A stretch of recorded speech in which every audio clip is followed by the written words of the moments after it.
सदाशिवसमारम्भाम् शङ्कराचार्यमध्यमाम् अस्मदाचार्यपर्यन्ताम् वन्दे गुरुपरम्पराम्। वसुदेवसुतम् देवम् कंसचाणूरमर्दनम् देवकी परमानन्दम् कृष्णं वन्दे जगद्गुरुम्। मूकं करोति वाचालं पङ्गुं लङ्घयते गिरिं यत्कृपातमहं वन्दे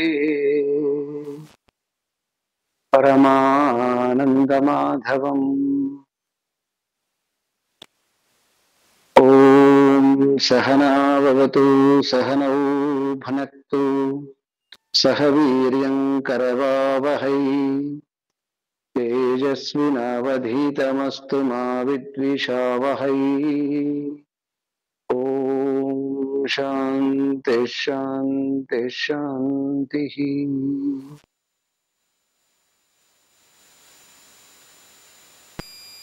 ಪರಮಾತ್ಮನ ಅನುಗ್ರಹದಿಂದ ಎಲ್ಲ ಭಗವದ್ಗೀತಾ ಶ್ರೋತೃ ವರ್ಗವೇ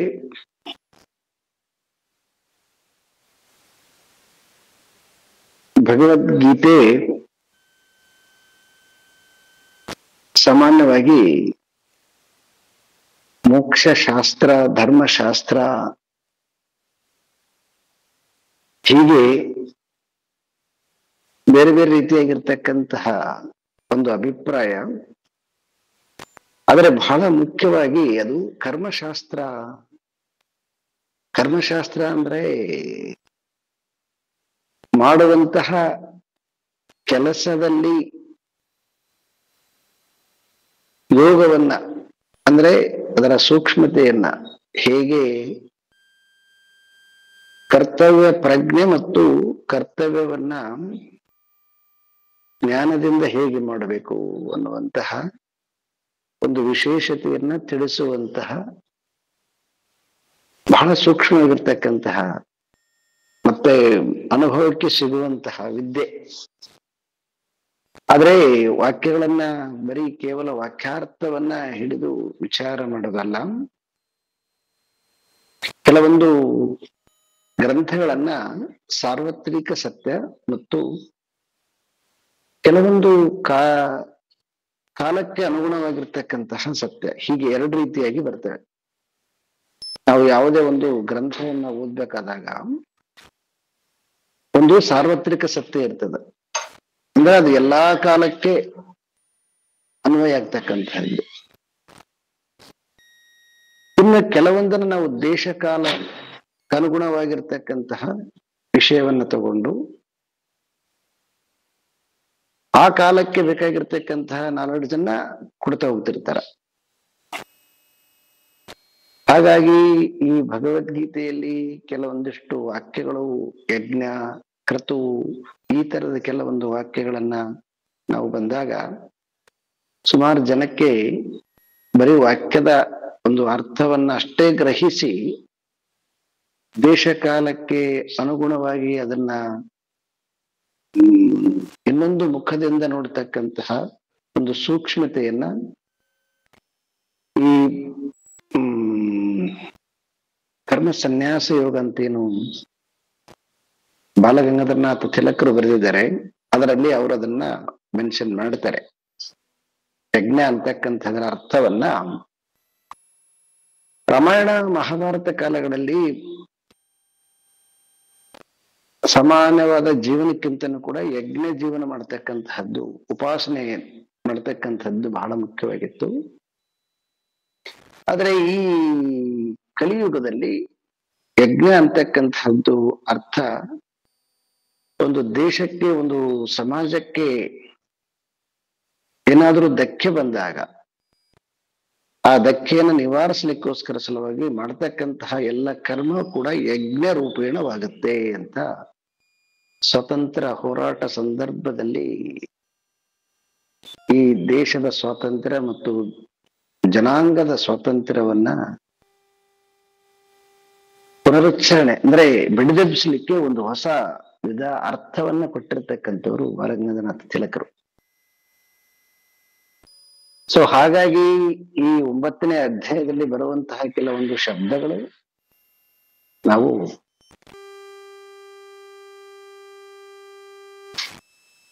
ವೇದ ವಾಂಗ್ಮಯದ ಶಬ್ದಗಳಾದರೂ ಕೂಡ ಅದು ಸಾಮಾನ್ಯವಾದ ನಮ್ಮ ನಿತ್ಯ ಜೀವನಕ್ಕೆ ಹೇಗೆ ಅರ್ಥ ಮಾಡಿಕೊಳ್ಬೇಕು ಅನ್ನುವಂತಹ ನಿಟ್ಟಿನಲ್ಲಿ ಕೂಡ ಈ ಎಲ್ಲ 20ನೇ ಶತಮಾನದಲ್ಲಿ ಅನೇಕ ಮಹನೀಯರು, ವಿನೋಬಾ ಭಾವೆ ಅವರು, ಬಾಲಗಂಗಾಧರನಾಥ ತಿಲಕರು ಈ ತರ ಹೊಸ ಒಂದು ಕಾನ್ಸೆಪ್ಟ್ ಅನ್ನು ಕೊಟ್ಟಿರ್ತಕ್ಕಂತಹದ್ದು. ಸೊ ಆ ರೀತಿಯಾಗಿ ಇವತ್ತಿನ ಕೆಲವೊಂದು ವಿಷಯಗಳನ್ನ, ಶಬ್ದಗಳನ್ನ ಈ ಕಾಲಕ್ಕೆ ಅನುಗುಣವಾಗಿ ಚಿಂತನೆ ಮಾಡುವಂತಹ ವಿಧಾನವನ್ನ ನೋಡಿದರೆ ಒಂದು ಐಡಿಯಾ ಇತ್ತಂದ್ರೆ ನಿಮ್ಗೆ ಚೆನ್ನಾಗಿರುತ್ತೆ ಅಂತಕ್ಕಂತಹದ್ದನ್ನ ಒಂದು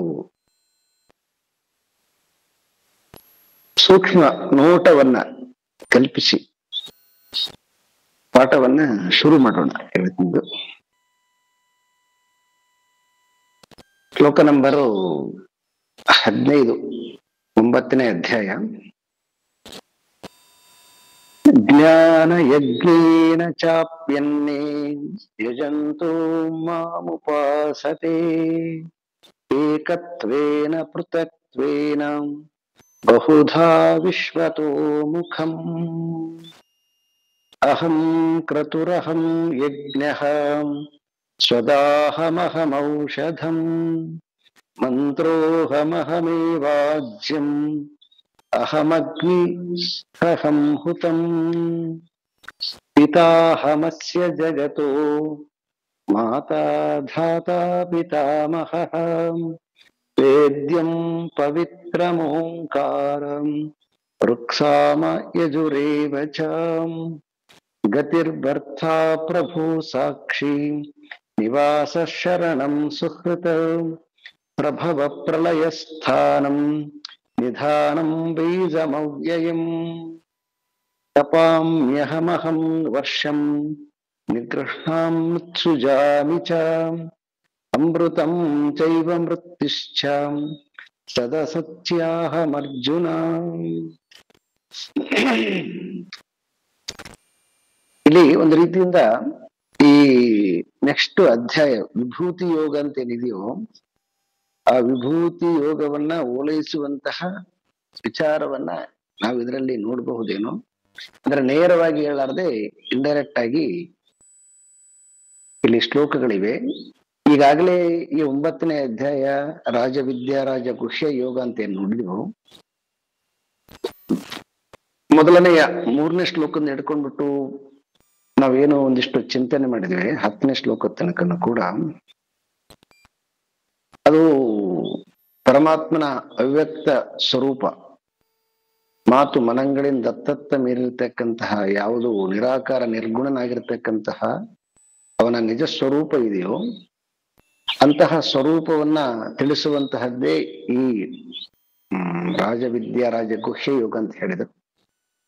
ಅಂತಹ ವಿದ್ಯೆಯನ್ನ ನಾವು ಸಾಮಾನ್ಯ ಮನುಷ್ಯರು ನಮಗೆ ಅರ್ಥ ಆಗದೇ ಇದ್ದಾಗ ಮಹಾತ್ಮನಸ್ತು ಮಾಂ ಪಾರ್ಥ ಅಂದ್ರೆ ಯಾರು ಶರೀರವನ್ನ ಹೊಂದಿ ಆ ಪರಮಾತ್ಮನೇ ನಿಜ ಸ್ವರೂಪ ಅಂತಕ್ಕಂತಹ ಒಂದು ತತ್ವದಲ್ಲಿ ನೆಲೆ ನಿಂತಿದ್ದಾರೋ ಅವರ ಜೀವನವನ್ನ ನೋಡಿ ಆದರೂ ನಾವು ಆ ತತ್ವವನ್ನ ಅರ್ಥ ಮಾಡಿಕೊಳ್ಬೇಕು ಅಂತ ಹೇಳಿ ಅಂತಹ ಒಂದು ತತ್ವವನ್ನ ತಿಳಿದುಕೊಳ್ಳಿಕ್ಕೆ ಬೇಕಾಗಿರ್ತಕ್ಕಂತಹ ಅವರ ಜೀವನದ ಎಲ್ಲ ಅನೇಕ ರೀತಿಯಾಗಿರ್ತಕ್ಕಂತಹ ಕೆಲವೊಂದು ಘಟನೆಗಳನ್ನ, ಆ ಮಹಾತ್ಮರ ವಿಧಾನಗಳನ್ನ ನಾವು ಇಂದಿನ ಉಪನ್ಯಾಸದಲ್ಲಿ ನೋಡಿ, ಈಗ ಅಲ್ಲಿಂದ ಸ್ವಲ್ಪ ಕೆಳಗಡೆ ಬಂದು ಅನೇಕ ರೀತಿಯಾಗಿರ್ತಕ್ಕಂತಹ ಉಪಾಸನ ಕ್ರಮಗಳನ್ನ ಈ ಶ್ಲೋಕದಲ್ಲಿ ಹೇಳ್ತಕ್ಕಂತಹದ್ದು ಗೊತ್ತಾಗುತ್ತೆ.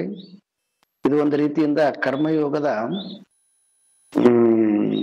ರೀತಿಯಲ್ಲಿ, ಕರ್ಮ ಅಂದ್ರೆ ಕರ್ಮಯೋಗದಲ್ಲಿ ಒಂದು ಸೈಕಲ್ ಹೇಳ್ತಾ ಇದ್ರು. ಇಡೀ ಪ್ರಕೃತಿ ಎಲ್ಲವೂ ಕೂಡ ಯಜ್ಞ ರೂಪೇಣ ಹೇಗೆ ಕೆಲಸ ಮಾಡುತ್ತೆ ಅಂತಕ್ಕಂತಹದನ್ನ, ಅದೇ ರೀತಿಯಾಗಿ ಇಲ್ಲಿ ಭಕ್ತನಾಗಿರ್ತಕ್ಕಂಥವನು ಮಾಡುವಂತಹ ಅನೇಕ ರೀತಿಯಾಗಿರ್ತಕ್ಕಂತಹ ಉಪಾಸನ ಫಲಗಳನ್ನ, ಉಪಾಸನ ವಿಧಾನಗಳನ್ನ ವಿಂಗಡಿಸಿ ಮಾತನಾಡತಕ್ಕಂತಹದ್ದು ಈ ಶ್ಲೋಕದಲ್ಲಿ. ಜ್ಞಾನ ಯಜ್ಞೇನ ಚ ಅಪಿ ಅನ್ಯೇ ಅಂದ್ರೆ, ಕೆಲವೊಬ್ಬರು ಈ ನನ್ನನ್ನ ಉಪಾಸನೆ ಮಾಡತಕ್ಕಂಥವ್ರು ಬೇರೆ ಬೇರೆ ರೀತಿಯಾಗಿದ್ದಾರೆ. ಯಜಂತು ಮಾಂ ಉಪಾಸತೆ, ಅನೇಕ ರೀತಿಯಾಗಿರ್ತಕ್ಕಂತಹ ಯಜ್ಞದಿಂದ ನನ್ನನ್ನ ಉಪಾಸನೆ ಮಾಡ್ತಾರೆ. ಅದರಲ್ಲಿ ವಿಶೇಷವಾಗಿ ಜ್ಞಾನ ಯಜ್ಞ ಅಂತ ಒಂದು ಹೊಸ ಅರ್ಥವನ್ನ ಕೊಟ್ಟಿದ್ದಾನೆ. ಅದಕ್ಕೆ ನಾನು ಹೇಳಿದ್ದು, ಯಜ್ಞ ಅಂತಕ್ಕಂಥ ಶಬ್ದವನ್ನ ದೇಶಕಾಲಕ್ಕೆ ಅನುಗುಣವಾಗಿ ಅರ್ಥ ಮಾಡತಕ್ಕಂಥ ರೀತಿಯಲ್ಲಿ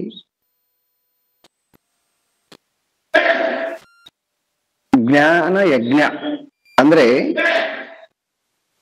ಕೆಲವೊಬ್ರು ನಾವೇನ್ ತಿಳ್ಕೊಂಡಿದ್ವಿ ಅಂತಂದ್ರೆ, ಪೂಜೆ ಉಪಾಸನೆ ಅಂತಂತಂದ್ರೆ ಯಾವುದೋ ಒಂದು ಮಂತ್ರವನ್ನ ಹಿಡಿದು ನಿರಂತರವಾಗಿ ಮಂತ್ರವನ್ನ ಜಪರೂಪೇಣ ಮಾಡ್ತಕ್ಕಂತಹದ್ದೇ ಪರಮಶ್ರೇಷ್ಠವಾಗಿರ್ತಕ್ಕಂಥ ಉಪಾಸನೆ ಅಂತ ಕೆಲವೊಬ್ರು.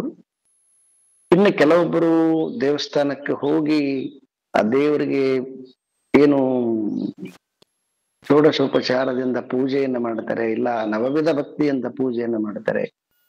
ಅದನ್ನ ಅದೇ ಶ್ರೇಷ್ಠವಾಗಿರ್ತಕ್ಕಂಥದ್ದು ಪೂಜೆ ಅಂತಕ್ಕಂತಹದ್ದು ಕೆಲವೊಬ್ಬರ ಭಾವನೆ. ಆದ್ರೆ ಗೀತೆಯಲ್ಲಿ ಬಹಳ ಸ್ಪಷ್ಟವಾಗಿ ಗೀತಾಚಾರ್ಯ ಇಲ್ಲಿ ಹೇಳ್ತಕ್ಕಂಥದ್ದೇನೆಂದ್ರೆ, ಜ್ಞಾನ ಯಜ್ಞದಿಂದ ಕೆಲವರು ನನ್ನನ್ನು ಉಪಾಸನೆ ಮಾಡ್ತಾರೆ ಅಂತ ಇದು ಮೊದಲು ಕೊಟ್ಟಿದ್ದೇನೆ. ಅದಾದ್ಮೇಲೆ ಏಕತ್ವೇನ ಪೃಥಕ್ತ್ವೇನ ವಿಶ್ವತೋಮುಖ ಅಂತ, ಅಂದ್ರೆ ಅದು ಮೊದಲು ಕೊಟ್ಟಿದ್ದೇನೆ ಅಂದ್ರೆ ಅದು ಬಹಳ ಪ್ರಾಮುಖ್ಯ ಅಂತ. ಅಂದ್ರೆ ಜ್ಞಾನದಿಂದ ಯಾರು ನಿರಂತರವಾಗಿ ಶ್ರವಣವನ್ನ ಮಾಡ್ತಾರೆ, ಅಂದ್ರೆ ಶಾಸ್ತ್ರವನ್ನ ಕೇಳ್ತಕ್ಕಂಥದ್ದು, ಶಾಸ್ತ್ರವನ್ನ ತಿಳಿತಕ್ಕಂಥದ್ದು, ಇದು ಕೂಡ ಯಜ್ಞ ಅಂತ ಅರ್ಥ. ಇದು ಕೂಡ ಉಪಾಸನೆ ಅಂತ. ಬಹಳ ಜನಕ್ಕೆ ಇದು ಗೊತ್ತಿಲ್ಲ. ಇದು ಏನ್ರಿ ಪಾಠ ಕೇಳಿಬಿಟ್ರೆ ಏನು ಏನೇನ ಮಾಡಿದಂಗಾಯ್ತಾ ಅಂತ ಕೇಳ್ತಾರೆ. ಅಂದ್ರೆ ಏನಾದ್ರೂ ಕೈಗಳಿಂದ ಮಾಡಿದಾಗ್ಲೇನೆ ಅದು ಭಕ್ತಿ, ಅದು ಪೂಜೆ ಅಂತಕ್ಕಂಥದ್ದು ಭ್ರಾಂತಿ ಕೆಲವೊಬ್ಬರಲ್ಲಿ. ಅದು ಶ್ರೇಷ್ಠವಾಗಿರ್ತಕ್ಕಂಥದ್ದು ಸಾಮಾನ್ಯ ಜನರಿಗೆ ಅರ್ಥ ಆಗೋದಿಲ್ಲ. ಯಾಕಂದ್ರೆ ಅವ್ರ ಮೆಂಟಾಲಿಟಿ ಹಾಗೆ ಇರ್ತದೆ. ಈಗ ನಾವು ಏನಾದ್ರೂ ಒಂದು ಗಂಟೆ ಶಾಸ್ತ್ರ ಚಿಂತನೆ ಮಾಡಿದೀವಿ ಅಂತಂದ್ರೆ ಇದು ಅತ್ಯಂತ ಶ್ರೇಷ್ಠವಾಗಿರ್ತಕ್ಕಂತಹ ಭಗವಂತನಿಗೆ ಇಷ್ಟವಾಗಿರ್ತಕ್ಕಂತಹ ಪೂಜೆ. ಇದನ್ನ ನಾವು ಚೆನ್ನಾಗಿ ಅರ್ಥ ಮಾಡ್ಕೋಬೇಕು. ಇದನ್ನ ಜ್ಞಾನ ಯಜ್ಞೇನ, ಈ ಜ್ಞಾನ ಯಜ್ಞವನ್ನ ಯಾವ ಉಪನಿಷತ್ತುಗಳು, ಯಾವ ಭಗವದ್ಗೀತೆ ಆ ನಿರಾಕಾರ ನಿರ್ಗುಣನಾಗಿರ್ತಕ್ಕಂತಹ, ನಿರಂಜನನಾಗಿರ್ತಕ್ಕಂತಹ, ನಿರ್ಲೇಪನಾಗಿರ್ತಕ್ಕಂತಹ ಆ ಪರಮಾತ್ಮನ ತತ್ವವನ್ನ ತಿಳಿಸ್ಲಿಕ್ಕೆ ಹೊರಟಿದ್ದಾವೋ ಅಂತಹ ಪರಮಾತ್ಮನನ್ನ ತಿಳಿಸಿ, ಮತ್ತೆ ಆ ಪರಮಾತ್ಮನೇ ನಮ್ಮಲ್ಲಿ ಆತ್ಮರೂಪೇಣ ಪ್ರತ್ಯೇಕಾತ್ಮನಾಗಿ ಇದ್ದಾನೆ, ಅವನನ್ನ ತಿಳಿಯುವಂತಹದ್ದೇ ಶ್ರೇಷ್ಠವಾದ ಮನುಷ್ಯನಿಗೆ ಬೇಕಾಗಿರ್ತಕ್ಕಂತಹ ಪೂಜೆ. ಅದು ಜ್ಞಾನ ಯಜ್ಞ ಅಂತ ಶಂಕರರು ಅವರು ವ್ಯಾಖ್ಯಾನ ಮಾಡಿರ್ತಕ್ಕಂಥದ್ದು. ಆದರೆ ತದನಂತರದಲ್ಲಿ ಬಂದಿರತಕ್ಕಂತಹ ಸ್ವಲ್ಪ ಭಿನ್ನವಾಗಿರ್ತಕ್ಕಂತಹ ದರ್ಶನವನ್ನ ಅಥವಾ ದ್ವೈತ ವಿಶಿಷ್ಟ ಅದ್ವೈತಿಗಳಲ್ಲಿ ಇದೊಂದು ಸ್ವಲ್ಪ ಬೇರೆ ವ್ಯಾಖ್ಯಾನ, ರಾಮಾನುಜರು ಸ್ವಲ್ಪ ಬೇರೆ ವ್ಯಾಖ್ಯಾನ ಮಾಡಿದ್ದಾರೆ. ಆ ಪರಮಾತ್ಮನನ್ನ ತಿಳಿತಕ್ಕಂತಹದ್ದೇ ಜ್ಞಾನ ಯಜ್ಞ ಅಂತ ಶಂಕರರು ಮಾಡಿದರೆ, ರಾಮಾನುಜಾಚಾರ್ಯರು ಆ ಪರಮಾತ್ಮನ ಕೀರ್ತನೆಯನ್ನ ಮಾಡುವಂತಹದ್ದೇ ಯಜ್ಞ ಅಂತ ಅವರೊಂದು ಸ್ವಲ್ಪ ಭಿನ್ನವಾಗಿ ವ್ಯಾಖ್ಯಾನ ಮಾಡಿದ್ದಾರೆ. ಐ ಥಿಂಕ್ ಇದು ಯಾರಿಗೆ ನೇರವಾಗಿ ಅಪರೋಕ್ಷವಾಗಿ ಆತ್ಮನನ್ನ ತಿಳಿಯುವಂತಹ ಒಂದು ಯೋಗ್ಯತೆ ಇಲ್ಲವೋ, ಅಥವಾ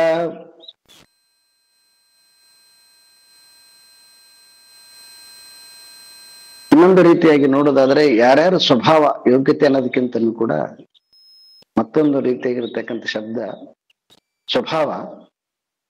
ಅಂದ್ರೆ ಯಾವಾಗ್ಲೂ ಮನುಷ್ಯನಿಗೆ ನಾನು ಪರಮಾತ್ಮ ಅಂತಕ್ಕಂತಹದ್ದು ಆ ಭಾವನೆ ಬರೋದು ತುಂಬಾ ಕಡಿಮೆ. ಯಾಕಂತಂದ್ರೆ ತನ್ನ ಬಗ್ಗೆ ತನಗೇನೆ ಅವನಿಗೆ ತಪ್ಪು ಅಭಿಪ್ರಾಯ ಇರೋದ್ರಿಂದ, ಯಾರಿಗೆ ಆ ರೀತಿಯಾಗಿ ಪರಮಾತ್ಮ ಬೇರೆ ನಾನು ಬೇರೆ ಅಂತಕ್ಕಂತಹದ್ದು ಭಾವನೆ ಇದ್ದು ಆ ಪರಮಾತ್ಮನನ್ನ ಚಿಂತನೆ ಮಾಡ್ತಕ್ಕಂತಹದ್ದು ಕೀರ್ತನ, ಮತ್ತೆ ಬೇರೆ ಬೇರೆ ರೀತಿಯಾಗಿ ಅವನನ್ನ ಗುಣಗಾನ ಮಾಡ್ತಕ್ಕಂಥದ್ದು ಒಂದು ರೀತಿಯಾಗಿರ್ತಕ್ಕಂತಹ ಜ್ಞಾನ ಯಜ್ಞವಾದ್ರೆ,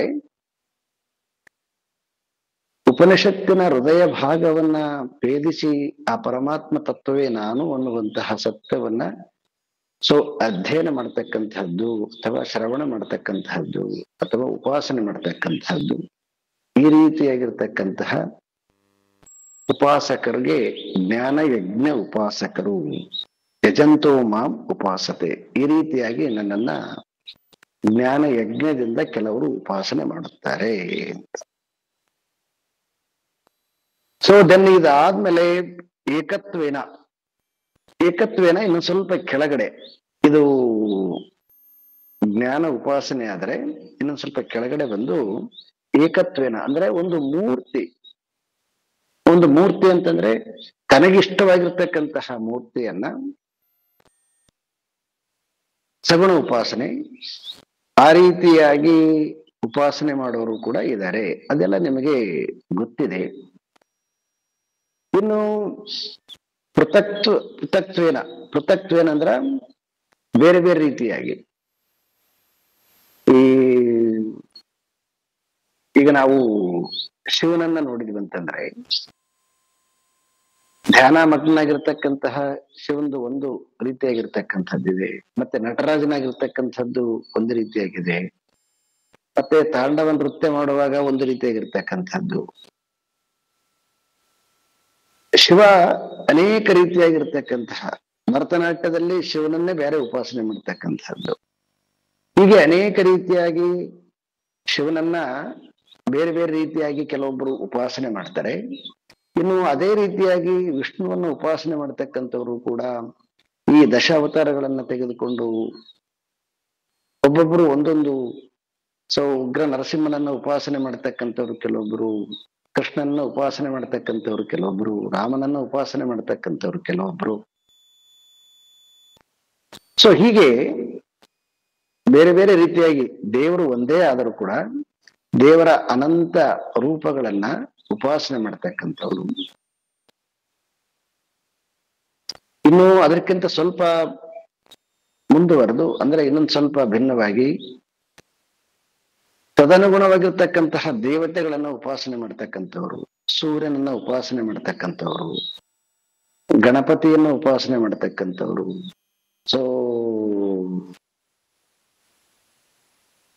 ಮುರುಘನನ್ನ ಉಪಾಸನೆ ಮಾಡ್ತಕ್ಕಂಥವ್ರು, ಕಾಳಿಯನ್ನ ಉಪಾಸನೆ ಮಾಡ್ತಕ್ಕಂಥವ್ರು, ಅನೇಕ ರೀತಿಯಾಗಿರ್ತಕ್ಕಂತಹ ದೇವತೆಗಳನ್ನ ಉಪಾಸನೆ ಮಾಡ್ತಕ್ಕಂಥವ್ರು. ಇನ್ನು ಅದಕ್ಕಿಂತನೂ ಕೂಡ ಬಹುದಾ ವಿಶ್ವತೋ ಮುಖಂ, ಇದು ಬಹಳ ಅರ್ಥಪೂರ್ಣವಾಗಿರ್ತಕ್ಕಂಥ ವಾಕ್ಯ. ಬಹುದಾ ವಿಶ್ವತೋ ಮುಖಂ ಅಂತಂದ್ರೆ ಇದನ್ನ ವಿಶೇಷವಾಗಿ ಕೆಲವೊಬ್ರು ಮಹಾತ್ಮರಲ್ಲಿ ನಾವು ನೋಡ್ಬೋದು. ಈ ರೀತಿಯಾಗಿ ಯಾವ ರೀತಿ ಅಂತಂದ್ರೆ ಸರ್ವವೂ ಕೂಡ ಯಾವುದನ್ನ ನಾವು ನಾಮರೂಪಗಳಿಂದ ವಸ್ತು ರೂಪೇಣ ಜಗತ್ತನ್ನ ನಾವು ಸ್ಪರ್ಶಿಸ್ತೇವೋ ಇದು ಎಲ್ಲವೂ ಕೂಡ ಆ ಭಗವಂತನಿಂದ ಬಂದಿದೆ ಅಂತಕ್ಕಂತಹ ಬಹು ವಿಶಾಲವಾಗಿರ್ತಕ್ಕಂತಹ ದೃಷ್ಟಿಕೋನದಿಂದ ತನ್ನನ್ನು ಕೂಡ ಗೌರವಿಸುತ್ತಾ ಎಲ್ಲವನ್ನೂ ಕೂಡ ಗೌರವಿಸುತ್ತಾ ಎಲ್ಲವನ್ನ ಗೌರವಿಸುವಂತಹ ಒಂದು ಮನೋಸ್ಥಿತಿ ಇದು ಅತ್ಯಂತ ಉಪಾಸನೆಯಲ್ಲಿ ಕೂಡ ಶ್ರೇಷ್ಠವಾಗಿರ್ತಕ್ಕಂತಹದ್ದು. ಹಾಗಾಗಿ ಪಂಚದಶಿಯಲ್ಲಿ ವಿದ್ಯಾರಣ್ಯ ಮುನಿಗಳು ಕಲ್ಲನ್ನ, ಮಣ್ಣನ್ನ, ಮರಗಳನ್ನ, ಆಯುಧಗಳನ್ನ ಈ ರೀತಿಯಾಗಿ ಯಾಕೆ ಉಪಾಸನೆ ಮಾಡ್ತಾರೆ ಅಂತಂದ್ರೆ ಎಲ್ಲವೂ ಕೂಡ ಭಗವಂತ ಅಂತಕ್ಕಂತಹ ಕಾನ್ಸೆಪ್ಟ್ ಇದೆ. ಆದ್ರೆ ಅದೆಲ್ಲೋ ಕೆಳಗಡೆ ಕೆಲವೊಂದಿಷ್ಟು ಮಧ್ಯದಲ್ಲಿ ಲಿಂಕ್ ತಪ್ಪಿರಬಹುದೇನೋ, ಬಟ್ ಅದರ ಹಿಂದ್ಗಡೆ ಇರ್ತಕ್ಕಂಥದ್ದು ಏನಂತಂದ್ರೆ ಎಲ್ಲವೂ ಕೂಡ ಆ ಪರಮಾತ್ಮನಿಂದ ಬಂದಿರತಕ್ಕಂತಹದ್ದು ಅನ್ನುವಂತಹ ದೃಷ್ಟಿಕೋನ ಏನಿದೆ ಅಲ್ವಾ, ಆ ರೀತಿಯಾಗಿ ಮಾಡತಕ್ಕಂಥದ್ದು. ಅದಕ್ಕೆ ಸ್ವಾಮಿ ವಿವೇಕಾನಂದರು ಒಂದು ಯಜ್ಞ ಒಂದು ಉಪಾಸನೆ ಶುರು ಮಾಡಿದರು. ಯಾವುದಂದ್ರೆ ದರಿದ್ರ ಲಕ್ಷ್ಮಿ ಉಪಾಸನೆ ಅಂತ ಹೇಳ್ಬಿಟ್ಟು. ಧನಲಕ್ಷ್ಮಿಯನ್ನು ಉಪಾಸನೆ ಮಾಡ್ತಕ್ಕಂಥದ್ದು ಒಂದು ರೀತಿಯಾಗಿರ್ತಕ್ಕಂಥದ್ದಾದ್ರೆ ದರಿದ್ರ ಲಕ್ಷ್ಮಿ ಉಪಾಸನೆಯನ್ನ ಮಾಡ್ತಕ್ಕಂಥದ್ದು ಕೂಡ ಎಲ್ಲವನ್ನ ಗೌರವಿಸಿದಂತೆ ಅಂತ. ಸೊ ಇದನ್ನ ನಾವು ಇನ್ನೊಂದು ರೀತಿಯಾಗಿ ನೋಡೋದಾದ್ರೆ ಶ್ರೀ ಅರಬಿಂದೋ ಆಶ್ರಮಗಳಲ್ಲಿ ಮದರು ಆ ಸ್ವಚ್ಛತೆಯ ಬಗ್ಗೆ ಇರ್ತಕ್ಕಂಥದ್ದು. ಯಾಕಂತಂದ್ರೆ ಅಲ್ಲಿ ಬಹಳ ಪ್ರಾಮುಖ್ಯತೆ ಅಂದ್ರೆ ಎಲ್ಲವೂ ಭಗವಂತ ಆಶ್ರಮ ಅಂತಂದ್ರೆ ಎಲ್ಲವೂ ಅಂದ್ರೆ ಒಂದು ಸ್ವಲ್ಪ ಜಾಗದಲ್ಲಿ ಅದನ್ನು ತೋರಿಸೋದು ನಿಮಗೆ ಹೇಗೆ ಅಂತಂದ್ರೆ ಪ್ರತಿಯೊಂದು ಕೂಡ ಆ ಪರಿಶುದ್ಧವಾಗಿರ್ಬೇಕು ಅಂತಕ್ಕಂತಹ ಭಾವನೆಯಿಂದ ನಾವೇನ್ ಮಾಡ್ತೀವಿ ಅಂತಂದ್ರೆ ಸೊ ಕೆಲವೊಂದು ಮನೆಗಳಲ್ಲಿ ಕೆಲವೊಂದು ಪ್ಲೇಸ್ ಅನ್ನ ಕ್ಲೀನ್ ಆಗಿ ಇಟ್ಕೊಂಡಿರ್ತೀವಿ, ಇನ್ನು ಕೆಲವೊಂದು ಪ್ಲೇಸ್ ಅನ್ನ ಕ್ಲೀನ್ ಆಗಿ ಇಟ್ಕೊಂಡಿರಂಗಿಲ್ಲ. ಆದ್ರೆ ಪಾಂಡಿಚೇರಿ ಆಶ್ರಮದಲ್ಲಿ ನೀವು ನೋಡಿದ್ರಿ ಅಂತಂದ್ರೆ ಅವರು ಎಲ್ಲವನ್ನು ಕೂಡ ಅತ್ಯಂತ ಗೌರವಯುತವಾಗಿ ವ್ಯವಸ್ಥಿತವಾಗಿರ್ತಕ್ಕಂಥದ್ದು.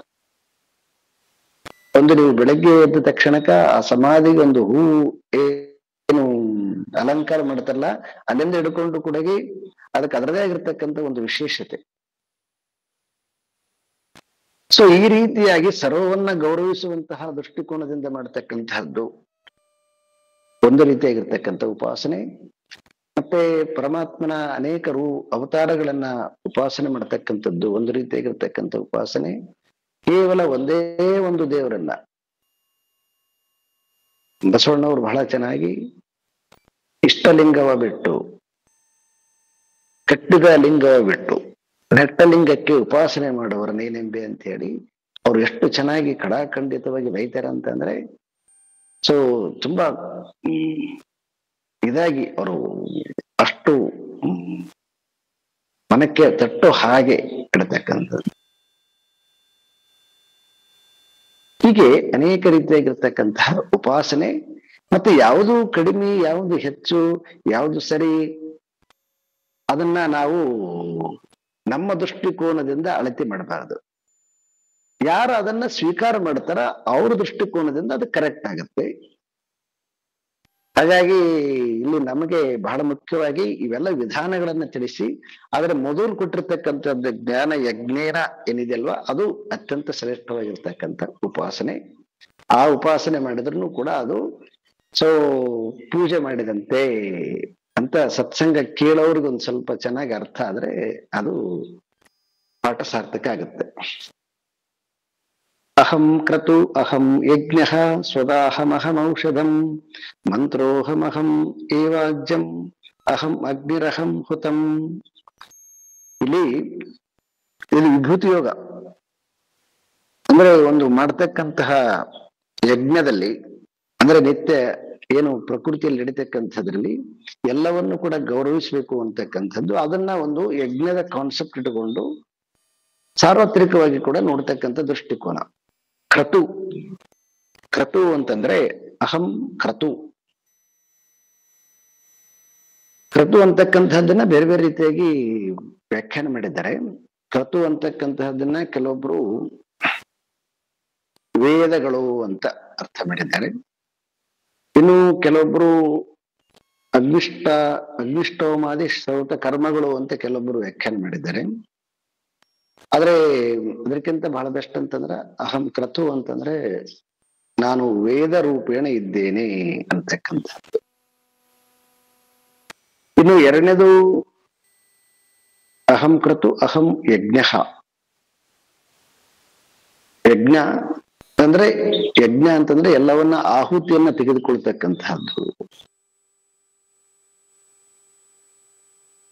ಗೀತೆಯಲ್ಲಿ ನಾನು ಯಜ್ಞ ರೂಪೇಣ ಅಹಂ ವೈಶ್ವಾನರೋ ಭೂತ್ವಾ ಪ್ರಾಣಿನಾಂ ದೇಹಂ ಆಶ್ರಿತಃ ಪ್ರಾಣಾಪಾನ ಸಮಾನಯುಕ್ತಃ ಪಚಾಂ ಯನ್ನಂ ಚತುರ್ವಿಧಂ. ಎಲ್ಲಾ ಜೀವಿಗಳಲ್ಲಿ ಆ ದಹಿಸುವಂತಹ ಏನೊಂದು ಕಾರ್ಯ ಇದೆಯೋ ಅದು ಯಜ್ಞ ಪುರುಷ.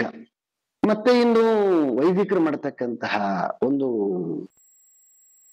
ಯಜ್ಞ ಮಂಟಪವನ್ನ ಕಟ್ಟಿಕೊಂಡು ಅಲ್ಲಿ ವಿಧಿವಿಧಾನಗಳೊಂದಿಗೆ ದೇವರನ್ನ ಆವಾಹನೆ ಮಾಡಿ ಮಾಡ್ತಕ್ಕಂಥದ್ದು ಕೂಡ ಯಜ್ಞ. ಆ ಯಜ್ಞ ಕೂಡ ನಾನೇ ಅಂತ.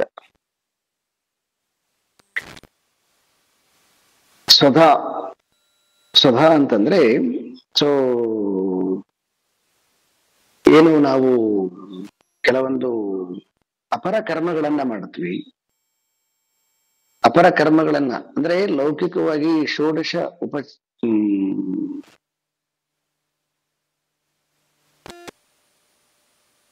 ಏನಂತ ಹೇಳ್ತೀವಿ, ಎಲ್ಲ ಮಕ್ಕಳಿಗೆ ಮಗುವಾಗಿ ಹಿಡ್ಕೊಂಡ್ಬಿಟ್ಟು ಕಿವಿ ಚುಚ್ಚರಿಂದ ಹಿಡಿದು ಮೂಗು ಚುಚ್ಚರಿಂದ ಹಿಡಿದು ಇವಕ್ಕೆಲ್ಲನೂ ಕೂಡ ಏನು ವಿಧಿವಿಧಾನಗಳಿದೆ ನೋಡಿ, ಕೆಲವೊಂದೆಲ್ಲನೂ ಕೂಡ.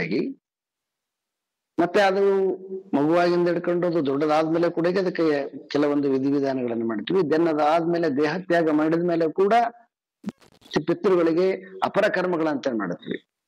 ಈ ಎಲ್ಲಾ ರೀತಿಯಾಗಿರ್ತಕ್ಕಂತಹ ಕರ್ಮಗಳಲ್ಲಿ ಕೂಡ ನಾನೇ ಇದ್ದೀನಿ ಅಂತ. ದೆನ್ ಅದಾದ್ಮೇಲೆ ಔಷಧ ಅಂತಂದ್ರೆ ಯಾವುದೋ ಒಂದು ರೋಗ ಇತ್ತಂದ್ರೆ ನಿವಾರಣೆ ಮಾಡ್ಲಿಕ್ಕೆ ಯಾವ್ದು ಔಷಧ ಇದೆಯೋ ಅದಕ್ಕೆ ಈ ಹಾಸ್ಪಿಟ್ಲಿಗೆ ಹೋದಾಗ ಮೊದಲು ಬೇಕಾಗಿರ್ತಕ್ಕಂಥದ್ದು ನಮಗೆ ಫಸ್ಟ್ ನಂಬಿಕೆ ಬೇಕಾಗುತ್ತೆ. ಅದಾದ್ಮೇಲೆ ಆ ಔಷಧ ನಮಗೆ ಕೆಲಸ ಮಾಡುತ್ತೆ. ಅಂದ್ರೆ ಅದು ಭಗವಂತನಿಂದ ಬಂದಿರತಕ್ಕಂಥ ಔಷಧ ಅಂತಕ್ಕಂಥ ಭಾವನೆ ಬಂತು ಅಂತಂದ್ರೆ ಅವಾಗ ಮನಸ್ಸು ಏನಾಗತ್ತೆ ಅಂದ್ರೆ ಅದನ್ನ ಸ್ವೀಕಾರ ಮಾಡ್ತಕ್ಕಂಥದ್ದು ಚೆನ್ನಾಗಿರ್ತದೆ. ಹಾಗಾಗಿ ಎಲ್ಲಾ ವನಸ್ಪತಿಗಳು ಕೂಡ ನಮ್ಮ ದೇಶದಲ್ಲಿ ಔಷಧಗಳು. ಆ ಔಷಧ ರೂಪದಲ್ಲಿರ್ತಕ್ಕಂಥವನು ಕೂಡ ನಾನೇ ಅಂತ. ಮಂತ್ರ ಅಂದ್ರೆ ಯಾವುದನ್ನ ಈಗ ಶ್ಲೋಕಗಳನ್ನ ಹೇಳ್ತೇವೆ ಇವೆಲ್ಲ ಮಂತ್ರಗಳ ರೂಪದಲ್ಲಿರ್ತಕ್ಕಂಥವನು ನಾನೇ. ಮತ್ತೆ ಯಾರು ವೈದಿಕರು ಯಜ್ಞಗಳನ್ನ ಮಾಡುವಾಗ ಏನು ವೇದ ಮಂತ್ರಗಳನ್ನ ಘೋಷಣೆ ಮಾಡ್ತಾರೆ ಆ ಮಂತ್ರಗಳು ಕೂಡ ನಾನೇ ಅಂತ. ಆಜ್ಯ ಅಂತಂದ್ರೆ ಆ ಯಜ್ಞಕ್ಕೆ ಸುರಿಯುವಂತಹ ಯಾವುದನ್ನ ನಾವು ಹವಿಸ್ಸು ಅಂತ ಕರಿತೀವಿ ಅದು ಕೂಡ ನಾನೇ. ಹಾಗೆ ಪ್ರತಿಯೊಂದು ಜೀವ ಈ ಅಗ್ನಿ ಒಳಗಡೆ ಇರ್ತಕ್ಕಂತಹ ಅಗ್ನಿದೇವ ಇದನೋ ಆ ಅಗ್ನಿಗೆ ಏನು ಆಹಾರವನ್ನ ಸುರಿತೀವಿ ಅದು ಕೂಡ ನಾನೇ ಅಂತ.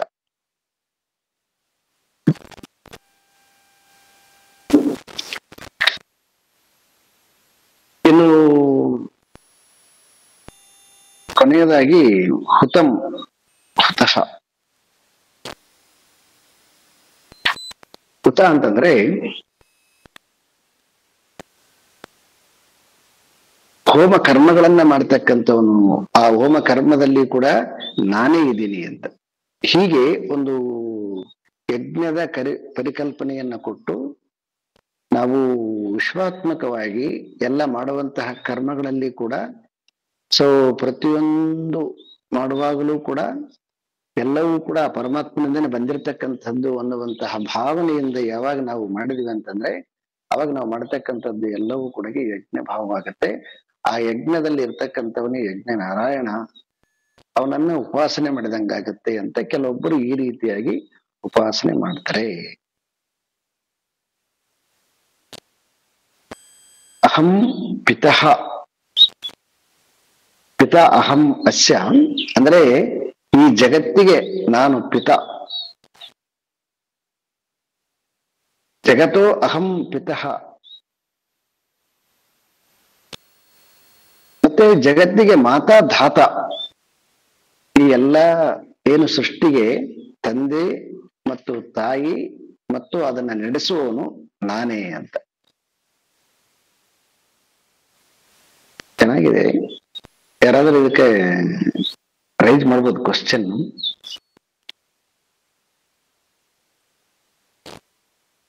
ಅಂದ್ರೆ ಇಡೀ ಜಗತ್ತಿಗೆ ತಂದೆನೂ ಪರಮಾತ್ಮನೇ, ತಾಯಿನೂ ಪರಮಾತ್ಮನೇ, ಮತ್ತೆ ಅದನ್ನ ನಡೆಸುವವನು ಕೂಡ ಪರಮಾತ್ಮನೇ ಅಂತ. ಇದು ಸ್ವಲ್ಪ ನಮ್ಮ ಅಳತೆಗೆ ಮೀರಿರ್ತಕ್ಕಂಥ ವಾಕ್ಯ. ಆದ್ರೆ ನಾವು ಪ್ರಕೃತಿಯನ್ನು ನೋಡಿದ್ವಿ ಅಂತಂದ್ರೆ ಅರ್ಥ ಆಗುತ್ತೆ.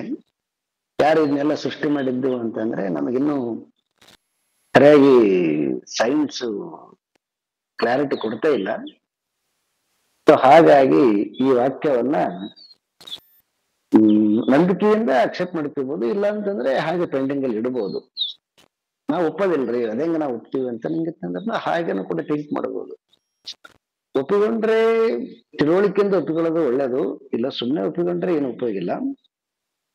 ವಿಚಾರದಿಂದ ಹೋದಾಗ ಗೊತ್ತಾಗುತ್ತೆ. ಮತ್ತೆ ವೇದ್ಯಂ ಅಂದ್ರೆ ನಾನು ಈ ಜಗತ್ತಲ್ಲಿ ತಿಳಿಬೇಕಾಗಿರ್ತಕ್ಕಂಥದ್ದು, ಮುಖ್ಯವಾಗಿರ್ತಕ್ಕಂಥದ್ದು ಯಾವುದಂದ್ರೆ ಅದು ಓಂಕಾರವನ್ನ ತಿಳಿಬೇಕು ಅಂತ. ಓಂಕಾರ ತಿಳಿದಾಗ ಈ ಜಗತ್ತಿಗೆ ತಂದೆಯಾಗಿರ್ತಕ್ಕಂಥವನು, ತಾಯಿಯಾಗಿರ್ತಕ್ಕಂಥವನು, ದಾತನಾಗಿರ್ತಕ್ಕಂಥವನು ಅಂದ್ರೆ ನಡೆಸುವವನು ವಿಭು, ಆ ಮೂರನ್ನ ಕೂಡ ಓಂಕಾರವೇ ಅದರ ಮೂಲ ನಿರ್ದೇಶನ. ಸೊ ಹಾಗಾಗಿ ಅಕಾರ ಉಕಾರ ಮಕಾರದಿಂದ ಆ ಓಂಕಾರ ಸ್ವರೂಪನಾಗಿರ್ತಕ್ಕಂಥ ಪರಮಾತ್ಮನನ್ನ ತಿಳಿತಕ್ಕಂತಹದ್ದೇ ವೇದ್ಯ, ತಿಳಿಬೇಕಾಗಿರ್ತಕ್ಕಂಥದ್ದು. ಇದನ್ನ ನಾವು ಈಗ ಉಪನಿಷತ್ತುಗಳಲ್ಲಿ ನೋಡ್ತೀವಿ. ಇದನ್ನ ಯಾವುದನ್ನ ತಿಳಿದ್ರೆ ಮತ್ತೆ ತಿಳಿಬೇಕಾಗಿರ್ತಕ್ಕಂಥದ್ದು ಇಲ್ಲವೋ ಅದು ತಿಳಿಬೇಕಾಗಿರ್ತಕ್ಕಂತಹ ವೇದಗಳ ಮೂಲ ವಿದ್ಯೆ ಅಂತ ಉಪದೇಶ ಮಾಡ್ತಕ್ಕಂಥದ್ದು. ಅದು ಯಾವುದು ಅಂತಂದ್ರೆ ಓಂ ಅಂತ ಹೇಳ್ಬಿಟ್ಟು 9 ಸಾರಿ ಭೃಗುಗೆ ಉಪದೇಶ ಮಾಡಿದ ಅಂತ ಮಂತ್ರ ಬರ್ತೆ.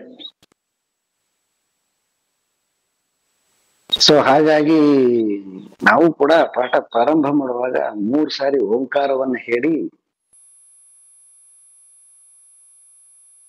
ಸೊ ಜಾಗೃತ ರೂಪದಲ್ಲಿರ್ತಕ್ಕಂಥದ್ದು ಅಂದ್ರೆ ಜಾಗೃತ ರೂಪ, ಸ್ಥೂಲ ರೂಪದಲ್ಲಿರ್ತಕ್ಕಂಥದ್ದು, ಸೂಕ್ಷ್ಮ ರೂಪದಲ್ಲಿರ್ತಕ್ಕಂಥದ್ದು, ಮತ್ತೆ ಸೊ ಕಾರಣಾತೀತವಾಗಿರ್ತಕ್ಕಂಥದ್ದು, ಈ 3 ಜಗತ್ತುಗಳಿಗೆ ಪಾಂಡುಕ್ಯದಲ್ಲಿ ಭಾರಿ ಚೆನ್ನಾಗಿ ಹೇಳ್ತಾರೆ. ಅಭಿಧಾನ, ಅಭಿಧೇಯ, ಅಭಿನಯ ಅಂತ 3. ಆ ಓಂಕಾರವೇ ಅಭಿಧಾನ, ಅಭಿಧೇಯ, ಅಭಿನಯ ಅಂತ. ಅವನೇ ಇದು ಪ್ಲಾಟ್ಫಾರ್ಮ್, ಅವನೇನೆ. ಮತ್ತೆ ಈ ಪ್ಲಾಟ್ಫಾರ್ಮ್ ಅಲ್ಲಿ ಆಟ ಆಡೋನು ಅವನೇನೆ, ಮತ್ತೆ ಅದರದ ಫಲನೂ ಅವನೇನೆ ಅಂತ. ಹಾಗಾಗಿ ಮಾತಾ ಧಾತ ಪಿತಾ.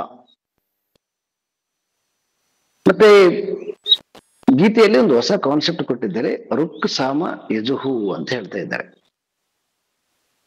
ಈ ವೇದಗಳಲ್ಲಿ 4 ವೇದಗಳಂತ ನಾವು ಹೇಳ್ತೀವಿ, ಆದ್ರೆ ಭಗವದ್ಗೀತೆ ಮೆನ್ಷನ್ ಮಾಡ್ತಕ್ಕಂಥದ್ದು 3 ವೇದಗಳನ್ನ.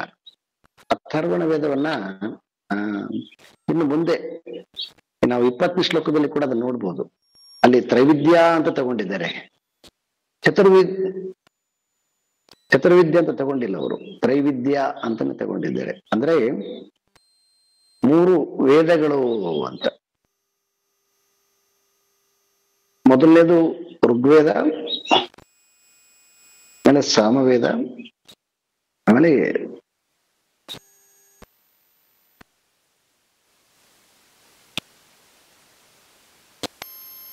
ಅಥರ್ವಣ ವೇದವನ್ನ ತೆಗೆದಿದ್ದಾರೆ ಇಲ್ಲಿ. ಯಜುರ್ವೇದ, ಋಗ್ವೇದ, ಯಜುರ್ವೇದ, ಋಗ್ವೇದ, ಯಜುರ್ವೇದ, ಸಾಮವೇದ, 3 ವೇದಗಳು. ಬಟ್ ಉಪನಿಷತ್ತಿನ ದೃಷ್ಟಿಯಿಂದ, ಮಹಾವಾಕ್ಯ ದೃಷ್ಟಿಯಿಂದ ಅಥರ್ವಣ ವೇದನ ತಗೊಂಡಿದ್ದಾರೆ. ಇದು ಯಾರಾದರೂ ಸ್ವಲ್ಪ ಡಿಸ್ಕಸ್, ಇನ್ನು ಸ್ವಲ್ಪ ತಿಳ್ಕೊಬೇಕಂದ್ರೆ ಇದನ್ನ ಮಾಡಬಹುದು. ಇದಕ್ಕೊಂದಷ್ಟು ಬೇರೆ ಬೇರೆ ಅರ್ಥ ಕೊಟ್ಟಿದ್ದಾರೆ. ಋಗ್ವೇದ ಅದು ಮಂತ್ರಗಳು, ಆ ಋಗ್ವೇದಗಳಿಗೆ ಒಂದು ರೀತಿಯಾಗಿರ್ತಕ್ಕಂತಹ ಸ್ವರಗಳನ್ನ ಕಟ್ಟಿರ್ತಕ್ಕಂತಹದ್ದು ಯಜುರ್ವೇದ. ಅದನ್ನ ಗಾಯನವಾಗಿ ಹಾಡ್ಲಿಕ್ಕೆ ವ್ಯವಸ್ಥೆ ಮಾಡಿರ್ತಕ್ಕಂಥದ್ದು ಸಾಮವೇದ ಅಂತ. ಅಂದ್ರೆ ಇದರಿಂದ ನೋಡಿದಾಗ ಏನ್ ಗೊತ್ತಾಗತ್ತಂದ್ರೆ, ಸೊ ಋಗ್ವೇದದ ಮಂತ್ರಗಳೇ ಮುಖ್ಯ. ಆ ಋಗ್ವೇದ ಮಂತ್ರಗಳನ್ನ ಹೆಂಗ ಉಚ್ಚಾರಣೆ ಮಾಡ್ಬೇಕು ಅಂತಕ್ಕಂಥದ್ದನ್ನ ಪದ್ಧತಿ ಪ್ರಕಾರವಾಗಿ ಸ್ವರಗಳನ್ನ ಕಟ್ಟಿಕೊಟ್ಟಿರ್ತಕ್ಕಂಥದ್ದು ಯಜುರ್ವೇದ. ದೆನ್ ಅದನ್ನ ಆಡ್ಬೇಕಾದ್ರೆ ಒಂದು ರಾಗ ಜೋಡಿಸಿರ್ತಕ್ಕಂಥದ್ದು ಸಾಮವೇದ ಅಂತ ಹೀಗೆ ಕೆಲವೊಬ್ಬರು ಅರ್ಥ ಮಾಡಿದ್ದಾರೆ.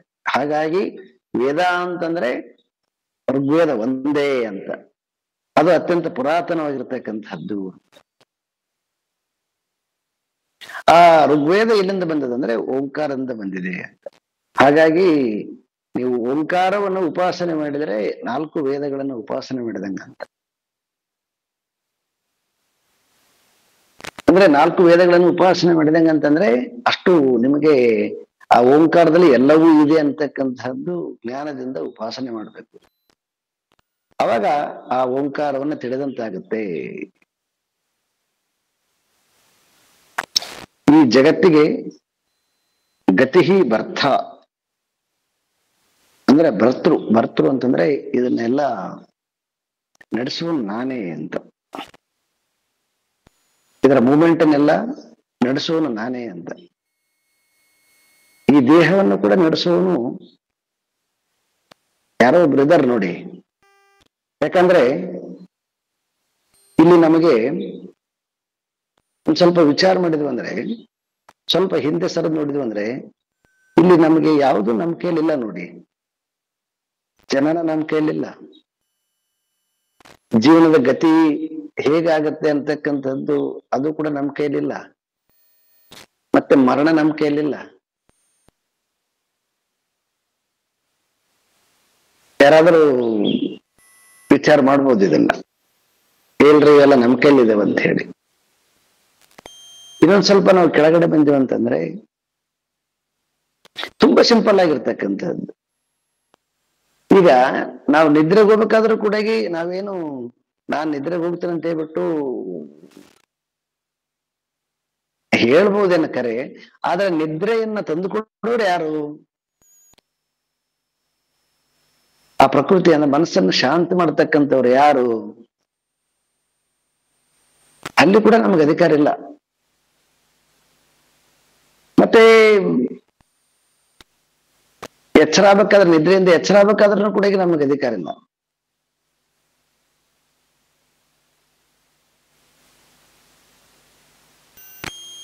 ಇನ್ನೊಂದು ಸ್ವಲ್ಪ ನಾವು ವಿಚಾರ ಮಾಡಿದೀವಿ ಅಂತಂದ್ರೆ, ಇಲ್ಲಿ ಬ್ರೀತಿಂಗ್ ಇರ್ಬೋದು, ಸರ್ಕ್ಯುಲೇಷನ್, ಬ್ಲಡ್ ಸರ್ಕ್ಯುಲೇಷನ್ ಇರ್ಬೋದು, ಒಳಗಡೆಗೆ ಏನ್ ಫಂಕ್ಷನ್ ಇದೆಯೋ ಇನ್ವಾಲಂಟ್ರಿ, ಅದೆಲ್ಲವೂ ಕೂಡ ನಮ್ಮ ಕೈಲಿಲ್ಲ. ಆದರೂ ಕೂಡ ನಮ್ಗೆ ಎಲ್ಲ ನಾವೇ ಮಾಡ್ತಾ ಇದ್ದೀವಿ ಅಂತ ನಮ್ಗೆ ಫೀಲ್ ಅದ.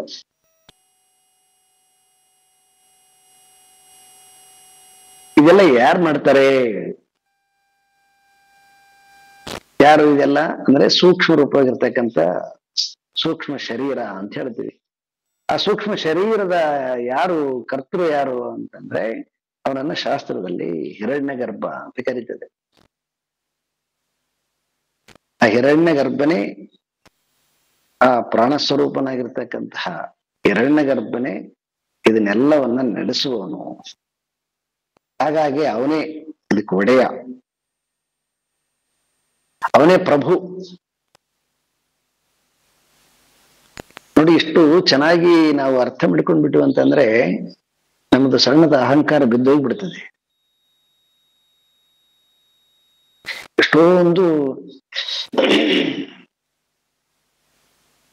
ಸಣ್ಣ ಪುಟ್ಟದಕ್ಕೆಲ್ಲ ತುಂಬಾ ಏನೋ ಒಂದು ಮಾಡಿರ್ತೀರಿ, ಅಯ್ಯೋ ಅದ್ ನನ್ನಿಂದಾಯ್ತು. ಇಲ್ಲ, ಹಾಗೇನಿಲ್ಲ. ಅದು ಈಗೊಬ್ಬ ಡಾಕ್ಟ್ರು ಆಪರೇಷನ್ ಮಾಡ್ತಾನೆ, ಆಪರೇಷನ್ ಸಕ್ಸಸ್ ಆಗಲ್ಲ ಅಂತಂದ್ರೆ ಅವನೇನೋ ಹುಚ್ಚನಾಗಿ ಬಿಡ್ತಾನ. ಅಯ್ಯೋ ನಾನು ತಪ್ಪು ಮಾಡಿಬಿಟ್ನೆ, ಒಬ್ಬರನ್ನ ಏನೋ ಮರ್ಡರ್ ಮಾಡಿಬಿಟ್ನೆ ಅಂತನ.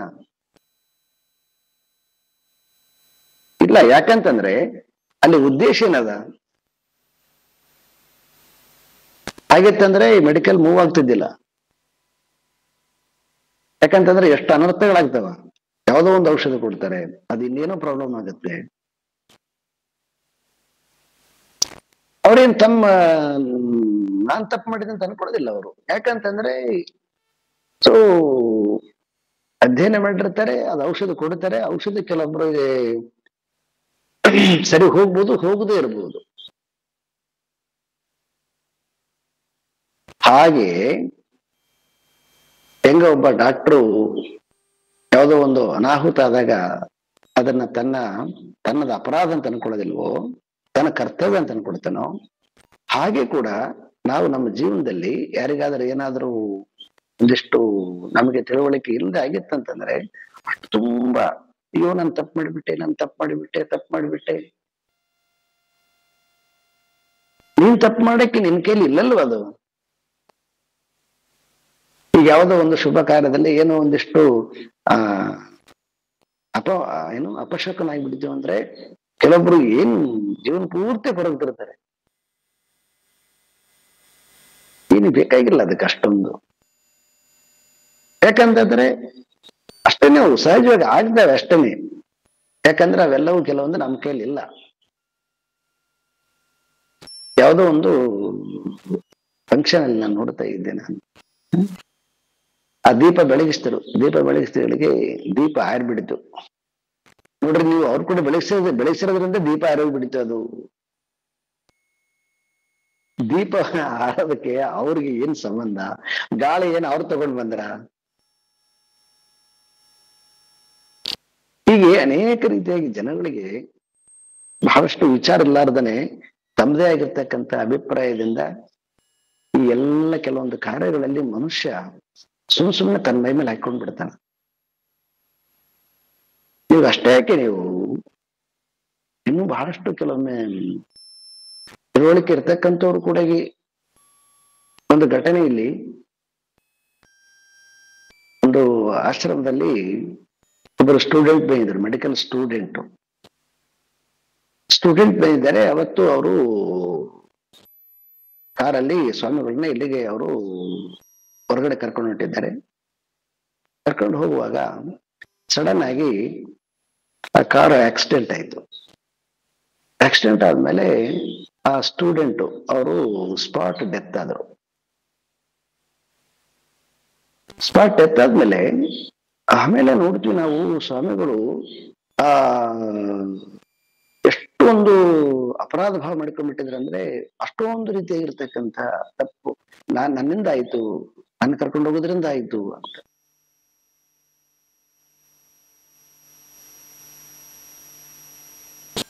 ಇಂಥ ಅನೇಕ ಸಂಗತಿಗಳು ತುಂಬಾ ಜನರ ಮೇಲೆ ಬಹಳ ಅಗಾಧವಾಗಿರ್ತಕ್ಕಂಥ ಪರಿಣಾಮ ಮಾಡಿರ್ತಾವ. ಆದ್ರೆ ಇಲ್ಲಿ ಭಗವಂತ ಹೇಳ್ತಾ ಇದ್ದಾನೆ, ಎಲ್ಲ ಮೂಮೆಂಟ್ ಆಗ್ಲಿಕ್ಕೆ ನಾನೇ ಕಾರಣ ಅಂತ. ಸೊ ಎಲ್ಲವೂ ಕೂಡ ಈ ಈಶ್ವರ ಇಚ್ಛೆಯಿಂದ ನಡೀತಾ ಇದೆ ಅಂತ ಯಾರಾದ್ರೂ ಚೆನ್ನಾಗಿ ಅರ್ಥ ಮಾಡ್ಕೊಂಡ್ಬಿಟ್ರಿ ಅಂತಂದ್ರೆ, ನಾವು ತಪ್ಪು ಮಾಡಿದ್ದೀವಿ.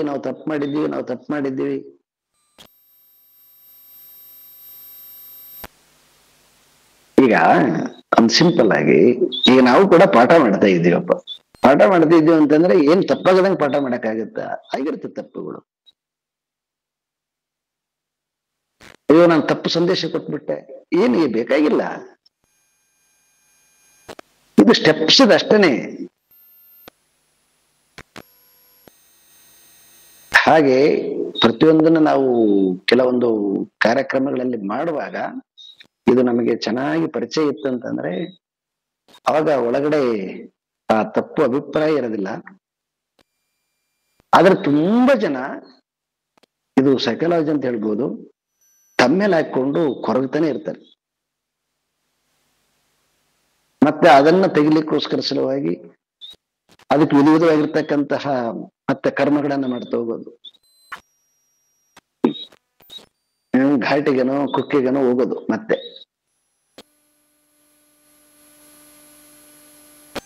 ನೋಡಿ ಎಂತ ಒಂದು ಮೌಢ್ಯತನ. ಮೊದಲು ಸುಮ್ಮನೆ ಅದನ್ನು ತನ್ನ ಮೇಲೆ ಆರೋಪ ಮಾಡಿಕೊಳ್ಳೋದು.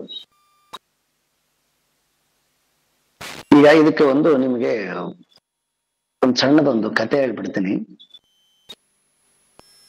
ಸೊ ಒಡಿಸ್ಸಾದಲ್ಲಿ ಪೂಜೆ ನಡೀತಿರ್ತದೆ. ನೀವು ನೋಡಿ, ಯಾರು ಒಡಿಸ್ಸಾ, ಸೊ ಜಗನ್ನಾಥ ಟೆಂಪಲ್ ಹೋದ್ರೆ ಗೊತ್ತಾಗುತ್ತೆ.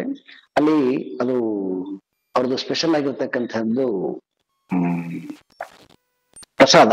ಹೆಂಗ ನಾವು ತಿರುಪತಿಯಲ್ಲಿ ಲಡ್ಡು ಪ್ರಸಾದ, ಆ ರೀತಿಯಾಗಿ ಅಲ್ಲಿ ಅದ್ಯಾವುದೋ ಒಂದು ಮಾಡ್ತಾರೆ ಅವರು, ಪೂರಿತರ ಸ್ವೀಟ್ ಆಗಿ, ಅದಕ್ಕೇನೆ ಹೇಳ್ತಾರೆ ಅವರು. ಒಮ್ಮೆ ಅಲ್ಲಿ ತರುವಾಗ ಏನಾಯ್ತು ಅಂತಂದ್ರೆ, ಅದು ತುಂಬಾ ಹಿಂದೆ ನಡೆದಿರ್ತಕ್ಕಂಥ ಘಟನೆ ಇದು. ಸೊ ತರುವಾಗ ಏನಾಯ್ತು ಅಂತಂದ್ರೆ, ಆ ರಸ್ತೆಯಲ್ಲಿ ಅಂದ್ರೆ ಆ ಕಡೆಯಿಂದ ಮಾಡ್ಕೊಂಡು ದೊಡ್ಡ ದೇವಸ್ಥಾನ ಬರುವಾಗ ಒಂದು ಮರದ ಕೆಳಗಡೆ ಅವರು ಅದು ಬಿಟ್ಟು ಹೊತ್ಕೊಂಡು ಬರ್ತಾ ಇದ್ದಾರೆ. ಅಲ್ಲಿ ಮೇಲೆ ಏನಾಗಿದೆ ಮರದ ಮೇಲೆ ಅಂತಂದ್ರೆ, ಆ ಮರದ ಮೇಲೆ ಸೊ ಒಂದು ಪಕ್ಷಿ ಹಾವನ್ನು ತಗೊಂಡೋಗಿದೆ, ಸೊ ಅಲ್ಲಿ ಮೇಲೆ ಕೂತ್ಕೊಂಡು ಅದನ್ನ ಕುಕ್ತಾ ಇದೆ. ಆ ಸಂದರ್ಭದಲ್ಲಿ ಹಾವಿನಲ್ಲಿರ್ತಕ್ಕಂತಹ ವಿಷದ ತೊಟ್ಟು ಆ ಪ್ರಸಾದದ ಮೇಲೆ ಬಿದ್ದದ. ಈಗ ಅದು ಸೇವಿಸಿರ್ತಕ್ಕಂಥವ್ರು ಒಂದು ಸ್ವಲ್ಪ ಜನ ಹಾಸ್ಪಿಟ್ಲಿಗೆ ಅಡ್ಮಿಟ್ ಆದ್ರು. ಯಾರು ಇದರ ತಪ್ಪು ಮಾಡಿದ್ದು?